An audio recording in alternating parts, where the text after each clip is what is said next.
দেখো রবিন, প্রায় 2 লক্ষ টাকা আমি জোগাড় করে ফেলেছি। আর মাত্র কয়েকটা দিন দেখবে আমি নিচে গিয়ে সব টাকা জোগাড় করে দেবো। এই টাকা দিয়া রবিন কি করবো রে নূপুর? ওর মাকে অপারেশন করাবে, তাই আমি বলেছি রবিনের মায়ের অপারেশনের টাকাটা আমি শো করে জোগাড় করে দেব। এই রবিন, আমি তো তোর পুরুষ ভাবছিলাম। এই মাটা তোর না ওর।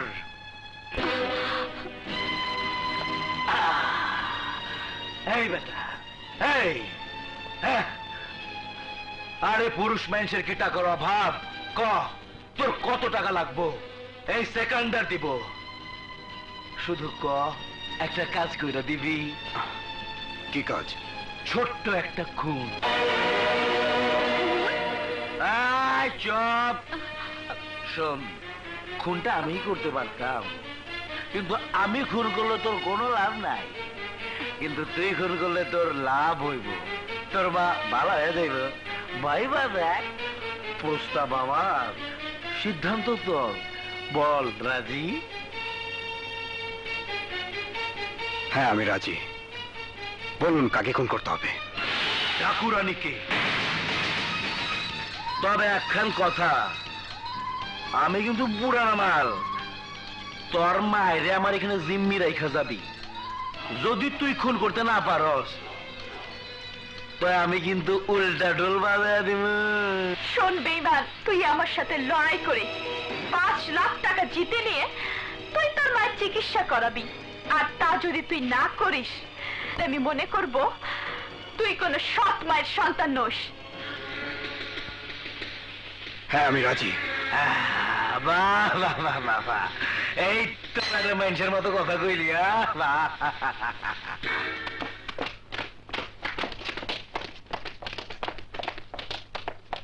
Sir, I am sorry mister inspector Vishal, রাহির খুনের অপরাধে আপনাকে গ্রেফতার করা হলো। স্যার আমার অপরাধ। থানায় কথা হবে। মুভ। দাঁড়ান, আমার ছেলেকে কেন নিয়ে যাচ্ছেন? কি অপরাধ? বিশাল মির্জা সাহেবের ছেলে রাহিকে খুন করেছে, তার জন্য। না না, আমার ছেলে খুন করেনি, ও খুন করতে পারে না, আমি বিশ্বাস করি না। বিশাল, ডোন্ট টাচ মি। চলুন স্যার। বিশাল, বিশাল। বাবা, ওই ডাকুরানির কি করলেন? সেকেন্দারকে দায়িত্ব দিছি। সেকেন্দার ঠিকই ওর দায়িত্ব পালন করবি। বন্নি বেগম, আমি জানতাম তুমি আসবা, কিন্তু এভাবে আসতে হতো না যদি আমার কথা শুনতে। সুলতান, তুমি পারলে আমার সাথে তোমার সম্পর্কের কথা ভুলে গিয়ে আমার ছেলেকে মিথ্যে খুনের আসামি বানাতে। এই হারামজাদি, তোর এত বড় সাহস! আমার বাড়ির দাঁড়ায় আমার এই মুখের সামনে কথা বলি? সুলতান, তোর মতো শয়তানকে বিশ্বাস করে আমি ভুল করেছিলাম। শোন সুলতান, আমার পাপের প্রায়শ্চিত্ত তো আমি করবই, কিন্তু তুইও মনে রাখিস পাপ তোকেও ছাড়বে না, তোকেও ছাড়বে না। আইয়ো আইয়ো, ওই আমার বাবার মুখে মুখে কথা বলিস? যা, বেরিয়ে যা।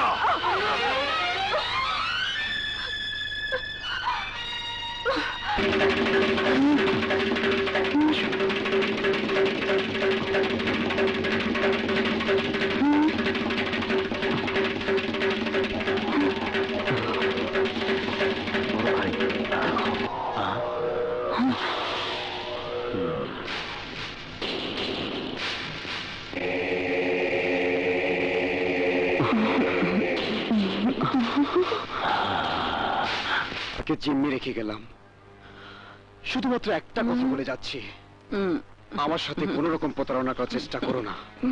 মনে রেখো, যে সন্তান মাকে সুস্থ করে তোলার জন্য একজনকে খুন করতে পারে, সে সন্তান মায়ের জন্য প্রয়োজনে 10 জনকে খুন করতে পারে। সরোয়ার, নিয়ে যা ভিতরে। চল চল চল ব্যানার আমার ঢোলতে। বড় ভাই, ঢোল বাজানোর মতো কোনো কারণ তো দেখি না। এই সিকান্দার বিনা কারণে ঢোল বাজায় না। শোন, এই বুড়িকে জানোস? জি বড় ভাই। এই বুড়ি হলো সেই ডিএসপির বউ। 20 বছর আগে আমরা যারা খুন করছিলাম, এই বুড়ি শুধুমাত্র রবিনের মা না, ডাকু রানীরও মা। রানীরে মারতে গিয়ে এই বুড়ির সাথে প্রথম আমার দেখা হয়, তখন আমার পুরানো স্মৃতি মনে হয়ে যায়। তাই তো এই বুড়িরে মারার লিগা তরে আগুন জ্বালাইতে কইছিলাম। বুড়ির শালির জানটা বড় শক্ত রে, মরে নাই কাউঠা পাইচা গেছে। এইবার হবে ভাই বোনের মরণ খেলা। রবিন মারবো রানী রে, আর রবিন রে মারুম আমি। তারপর আমার লাস্ট টার্গেট সুলতান মির্জার ঢোল বাজানো।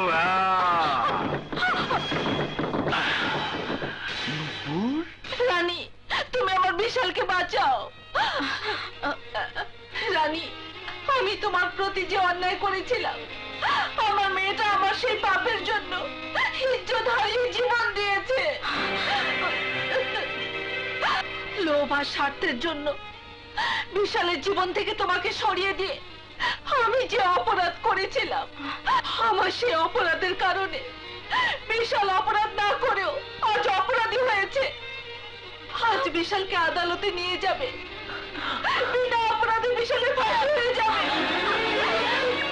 তাই তোমার কাছে আমার অনুরোধ, তুমি আমার বিশালকে বাঁচাও। আমার আঁচলে ভিক্ষা দাও, ভিক্ষা দাও। রানী, তুমি তোমার ভালোবাসার বিশালকে বাঁচাও। আমার বিশ্বাস তুমি আজও বিশালকে ভালোবাসো। যা রানী যা, তোর ভালোবাসার মানুষকে উদ্ধার কর। বাবা, না, রানীর এই ভাই বেঁচে থাকতে বিশালকে কেউ ফাঁসি দিতে পারবে না। যা মা যা, বিশালকে উদ্ধার কর।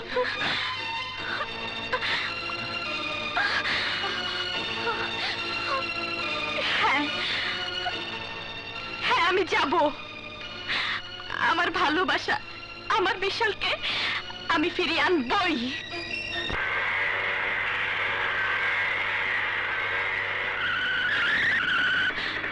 শামীম, শত্রুকে দুর্বল ভাবতে নেই, আক্রমণ দুদিক থেকে চালাতে হবে। তুমি ও পথে যাও, আমি এই পথে যাচ্ছি। ওকে।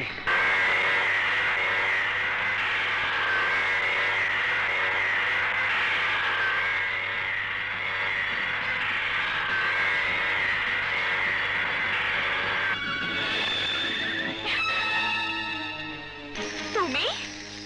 হ্যাঁ হ্যাঁ, আমি তোমার সাথে মৃত্যুর খেলা খেলতে এসেছি। রানী আপা, গুলি করবো?